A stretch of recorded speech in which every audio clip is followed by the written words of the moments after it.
Di antara 7 negara di ASEAN yang tarif Trump-nya sudah jelas, Vietnam adalah salah satu yang paling rendah.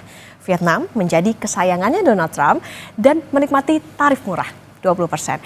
Sebagai basis pengetahuan bersama, beberapa tahun terakhir Vietnam jor-joran mengobrol diskon pajak investasi bagi perusahaan Amerika, terutama manufaktur, agar menyerap banyak tenaga kerja.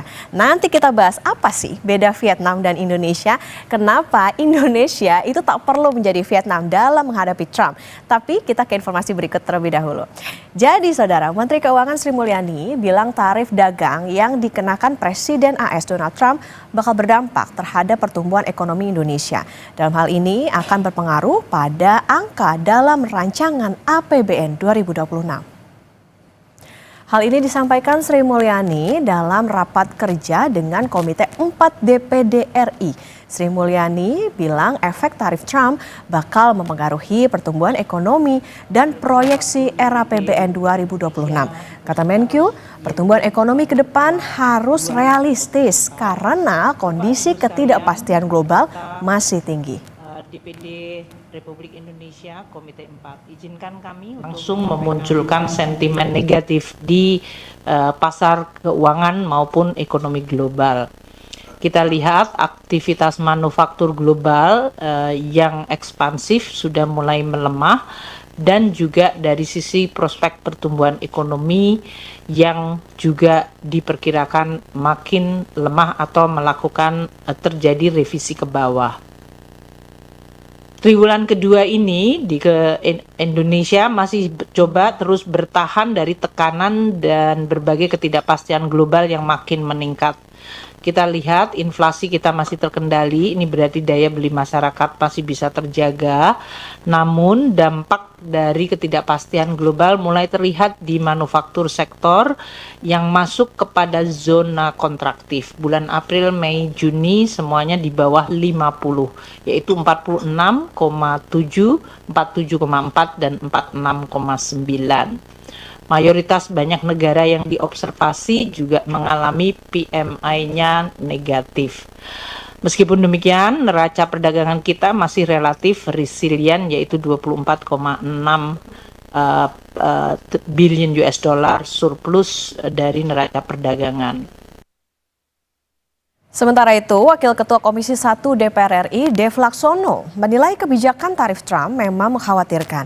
Namun hal itu bisa diminimalisir dengan memperluas pasar Indonesia ke global. Selain itu, Dev juga menjelaskan bahwa Presiden Prabowo telah menyiapkan berbagai cara, di antaranya lewat kerjasama dengan negara-negara lain.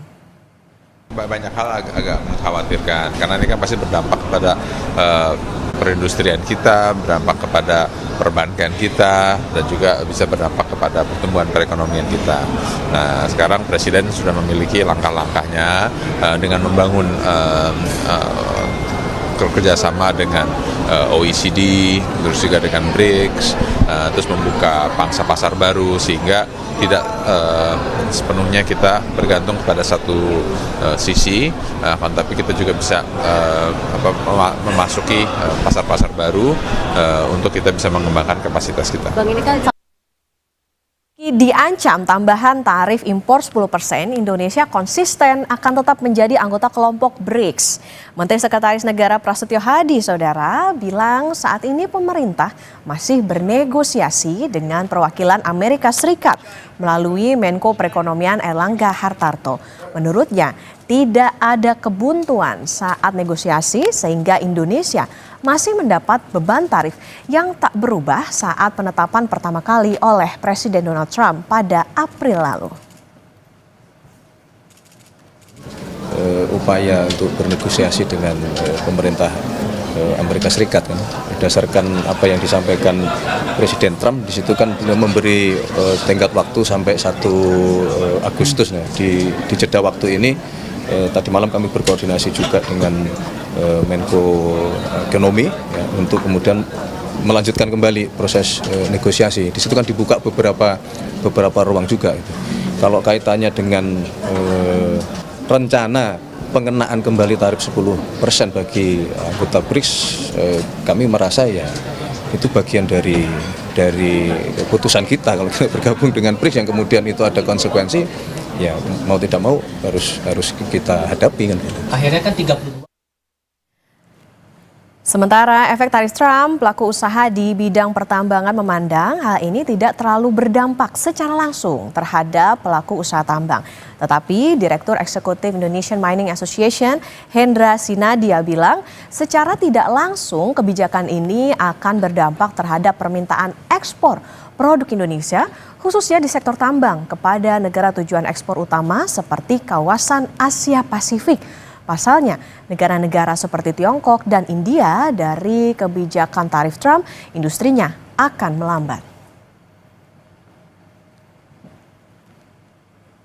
Yang kita alami jika nanti permintaan dari ekspor dari produk Indonesia, komoditas mineral batu bara dari negara-negara tujuan utama ekspor kita ya di Asia Pasifik melemah karena dampak dari tarif Trump ya, misalnya Tiongkok atau mungkin Korea misalnya ya, yang akibat kebijakan tarif ini industri mereka jadi melambat gitu ya, industri Jepang atau industri China atau India misalnya melambat ya, otomatis nantinya dalam jangka menengah atau panjang akan berpengaruh terhadap permintaan atas komoditas mineral tertentu, yang mana Indonesia adalah eksportir utama dari mineral-mineral tersebut. Oke, baik lagi ya. Jadi apa sebetulnya beda Indonesia dengan Vietnam lewat fakta, angka, dan data? Kita baca terlebih dahulu. Nah ini saudara, beda Indonesia dan Vietnam bagi Amerika Serikat. Kalau Indonesia itu di tarif tanggal 1 Agustus atau nanti itu rencananya adalah 32%. Sementara kalau Vietnam itu terkena tarif 20%. Kalau kita ingat ketika pertama kali diumumkan atau pada bulan April itu Indonesia masih tetap angkanya 32%, sementara kalau Vietnam adalah 46%. Perusahaan Amerika Serikat di Indonesia itu adalah Freeport sejak tahun 1970, yaitu merupakan produsen tembaga, emas, dan juga perak. Sementara kalau Vietnam investasinya itu adalah Apple di tahun 2019. Investasinya sebesar 255 triliun. Nah, jadi sejak tahun 70-an sampai sekarang Amerika Serikat itu menikmati dividen dari ini Freeport Indonesia. Meskipun di dalamnya pemerintah Indonesia juga dapat. Tapi beda posisi dengan Vietnam karena perusahaan Amerika Serikat ini mengambil hasil alam dari Indonesia. Sedangkan kalau Apple di Vietnam posisinya itu adalah tenaga kerja yang bisa dibayar murah. Bisa dibilang Vietnam ini lebih bergantung lah ya pada investasinya Apple. Sama-sama saling bergantung tapi beda hubungan bisnisnya.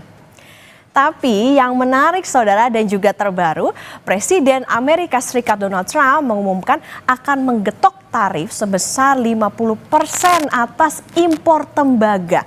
Saham Freeport langsung naik. Nah ini ya di tanggal 8 Juli 2025 itu sahamnya berada di 48,34. Nah kemudian berselang satu hari atau 9 Juli 2025 sahamnya jadi 45,69.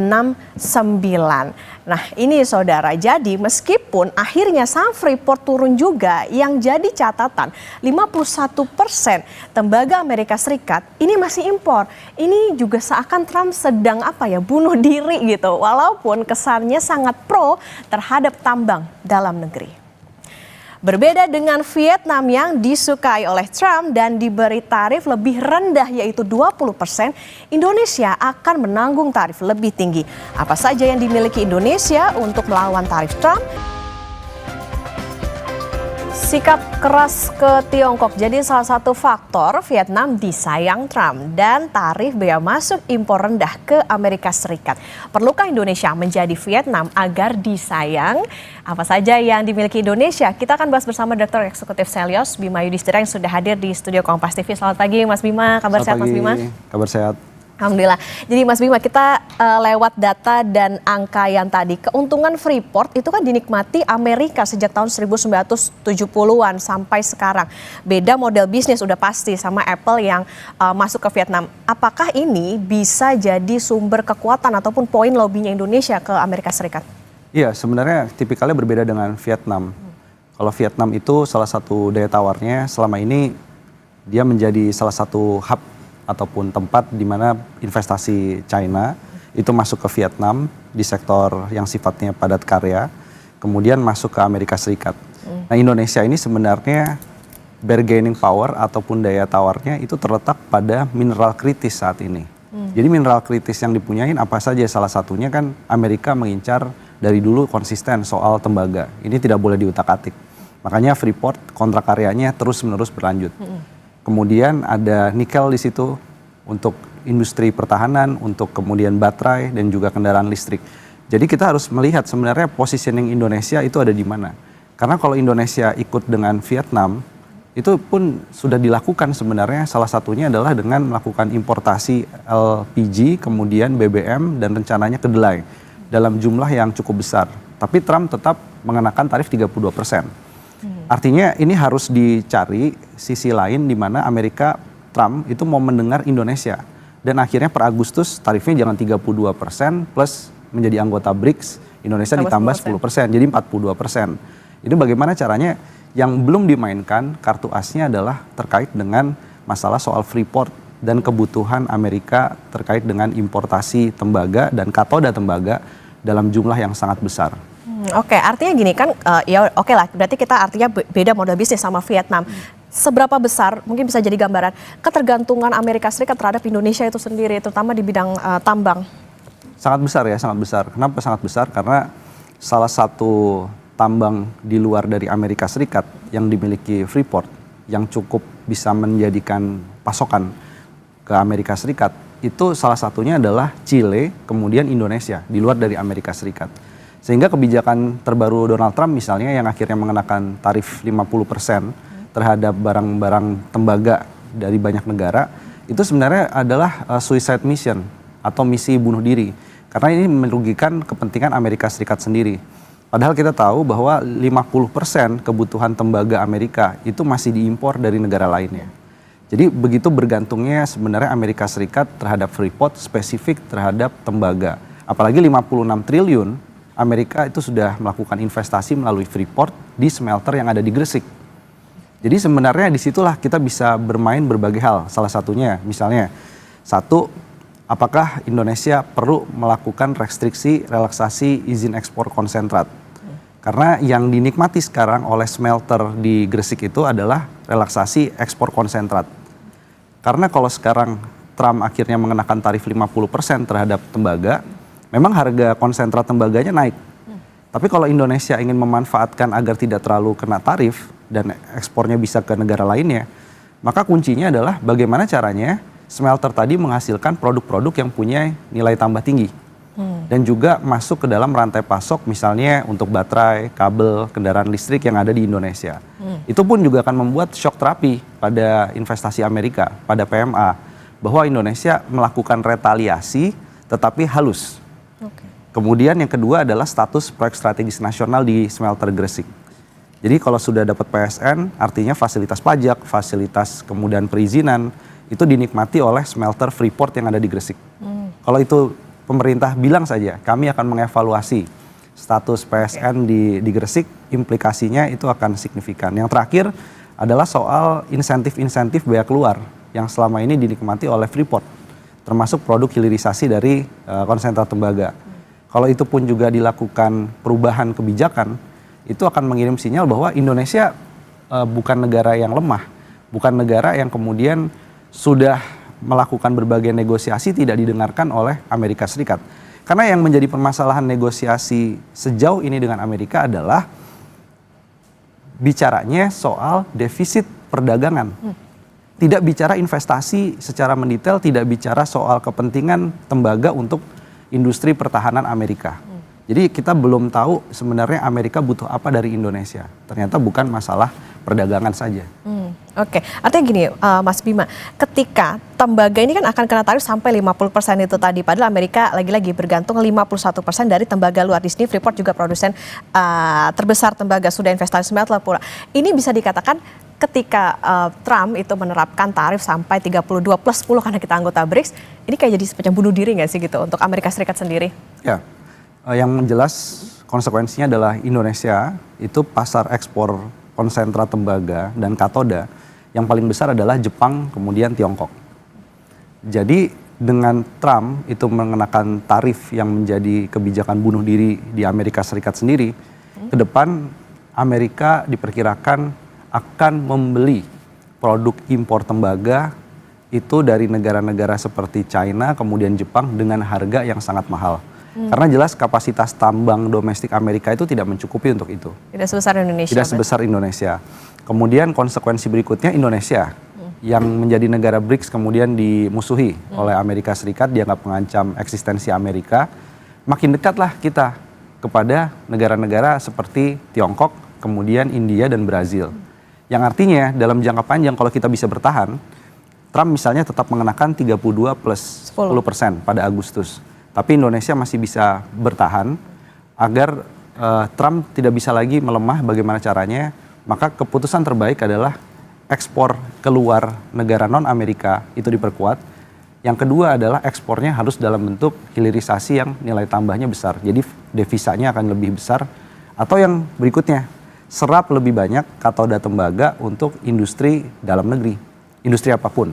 Salah satunya adalah industri elektronik dan industri otomotif dalam negeri. Itu exit strateginya. Sikap Presiden Prabowo Subianto rasanya clear, Mas Bima, merapat ke BRICS meskipun Menko Erlangga datang kembali melobi Amerika Serikat. Nah, kira-kira apa sebetulnya yang bisa jadi apa yang bisa dikatakan rencana cadangan gitu kalau lagi-lagi negosiasinya amit-amit batal begitu atau misalnya tidak mencapai, nggak nyampe gitu kalau misalnya Trumpnya makin marah? Ya, mungkin harus ada dua kebijakan dalam dua track ya. Artinya negosiasi sudah dicoba kemudian tidak berhasil. Pak Prabowo juga harus evaluasi dong tim negosiasinya yang masalah atau poin negosiasinya. Ini dua hal yang beda. Kalau poin negosiasi sudah membawa Freeport misalnya itu kemudian menjadi poin yang tidak berhasil melunakkan Trump, berarti harus ada evaluasi tim negosiasinya. Termasuk evaluasi kekosongan duta besar Indonesia di Amerika Serikat. Itu satu hal. Tapi kalau misalnya tetap dikenakan tarif yang tinggi, maka exit strateginya bagaimana caranya agar ASEAN kemudian BRICS, ini sama-sama mendorong retaliasi dagang bersama. Tapi nggak boleh hanya Indonesia. Contohnya adalah bagaimana di antara negara BRICS, dia bisa membuat rantai pasok untuk tembaga agar industrialisasi di antara negara BRICS itu jalan tanpa Amerika Serikat. Kemudian dari sisi ASEAN juga sama. Ini ASEAN bisa diajak untuk melakukan negosiasi agar apa? Agar semua mineral kritis ini bisa bekerja sama misalnya intra-ASEAN atau dengan Timur Tengah. Sekarang yang menjadi menarik bukan hanya Amerika versus Tiongkok, tapi ada Timur Tengah yang tertarik juga masuk dalam hilirisasi. Nah, artinya gini, apakah merapat ke BRICS itu jadi jaminan lebih aman untuk Indonesia? Katakanlah nih, impor minyak dari Rusia, bukankah kita bisa menikmati diskon gitu misalnya? Ya, ada beberapa konsekuensi, apalagi bicara soal Rusia. Jadi negara-negara BRICS, Tiongkok dan Rusia ini yang secara ekonomi harus hati-hati. Begitu kita menikmati diskon minyak yang murah dari Rusia, ataupun kerjasama-kerjasama pertahanan lainnya untuk importasi alat pertahanan, yang menjadi kesimpulan adalah banyak negara mencoba itu, tapi terhambat oleh sanksi dari negara-negara barat, bukan hanya Amerika, tapi negara Eropa. Ini juga kita harus melihat hati-hati.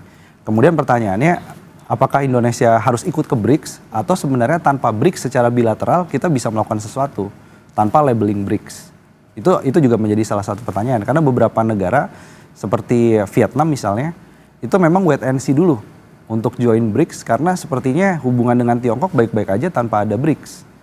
Jadi Indonesia saat masuk ke dalam BRICS memang seolah kita punya pasar baru, punya partner investasi baru, tapi yang harus disadari reaksi Indonesia bergabung di BRICS ini tidak direspon positif bukan hanya Amerika, tapi juga negara Eropa lainnya. Ini yang menjadi kita harus lebih hati-hati lagi untuk bergabung dalam BRICS lebih dalam. Harus hati-hati bergabung dalam BRICS termasuk juga tadi kayaknya kita terancam 10% itu tadi tambahan dari 32. Oke, itu tadi soal tambang. Kalau untuk eksportir yang terdampak terutama manufaktur padat karya, karena kan banyak juga nih kita ekspor ke Amerika Serikat, misalnya pakaian jadi, alas kaki dan lain-lain. Apa yang harus dilakukan pemerintah? Yang jelas efeknya coba kita kalkulasi itu ada 1,2 juta orang serapan tenaga kerja yang terdampak dari tarif 32%. Kita belum hitung yang ditambah 10% BRICS. Artinya ini efeknya nanti kepada PHK dan pengangguran di sektor padat karya. Jadi yang bisa dilakukan sekarang ini pemerintah jangan hanya fokus menarik investasi baru. Tapi investasi existing di sektor padat karya, alas kaki, pakaian jadi, ini coba dilihat apa yang bisa meringankan biaya operasional mereka sembari mereka mencari cara agar harga produk akhirnya itu bisa berdaya saing. Salah satunya insentif untuk diskon tarif listrik industri padat karya. Bisa 40% misalnya selama 6 bulan, selama mereka melakukan adaptasi mencari pasar-pasar alternatif. Kemudian yang kedua adalah PPh 21 karyawan yang ditanggung pemerintah di sektor padat karya itu bisa diperluas sektornya. PTKP, penghasilan tidak kena pajak. Jadi kalau ekspornya susah, maka salah satu opsinya adalah penetrasi pasar domestik. Domestik, oke. Dan itu bagaimana sekarang nih daya beli masyarakat? Jawabannya kalau dari pemerintah bisa melakukan penghasilan tidak kena pajak itu jadi 7,5 juta rupiah. Jadi uang yang dibelanjakan bisa lebih besar. Satu lagi adalah PPN. Oke. Makanya sekarang nih sedang lagi ada gugatan di Mahkamah Konstitusi. Salah satunya adalah bisa nggak kebijakan PPN yang sekarang 12% untuk barang mewah, seperti Vietnam, dia menurunkan menjadi 8% untuk menstimulus konsumsi domestik. Agar barang yang tidak bisa diekspor ke Amerika, sebagian, tidak semua, bisa terserap di domestik. Oke. Tadi menarik soal penyerapan atau juga kita menguatkan pasar dalam negeri atau secara domestik. Tapi yang perlu diwaspadai kan sekarang Mas Bima, ada dumping Tiongkok begitu. Kemudian juga belum impor dari Tiongkok kayak banjir banget ke Indonesia. Apa yang perlu diwaspadai dari itu? Yang perlu diwaspadai adalah kalau dulu sebagian barang-barang impor, barang jadi dari Tiongkok, itu kita masih mendapatkan windfall atau keuntungan di sektor jasa. Contohnya startup waktu itu booming. Oke. Kemudian ada yang kerja jadi reseller, dropshipper. Ada yang menjadi endorse, influencer dan lain-lain untuk barang-barang impor tadi. Nah sekarang ini Tiongkok masuk ke strategi 2.0-nya. Jadi dia mau menguasai logistik dari hulu produksinya sampai ke depan rumah konsumen.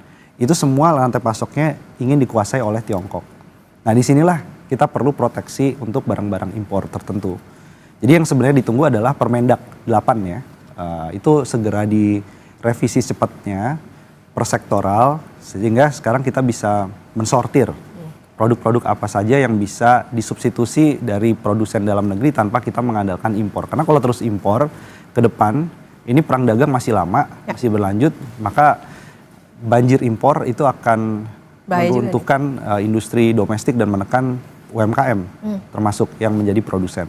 Oke, lagi-lagi baik lagi nih soal regulasi dari pemerintah soal bagaimana ini bisa terserap di dalam negeri, penguatan pasar domestik. Dan tadi kalau soal tambang sebetulnya ya bisa dikatakan Indonesia nih punya bergen lah gitu ya ke Amerika Serikat. Tapi yang perlu diperhatikan adalah kalau memang nantinya Trump ya bisa dikatakan makin marah, ini bisa dipertimbangkan lagi soal bagaimana tim negosiasinya, poinnya gimana, sama penyerapan konsentrat tadi ya Mas Bima ya, konsentrat hasilnya di dalam negeri. Terima kasih Direktur Eksekutif Sales Mas Bima Yudhistira sudah bersama di Kompas Bisnis. Sehat selalu Mas Bima. Ya, terima kasih.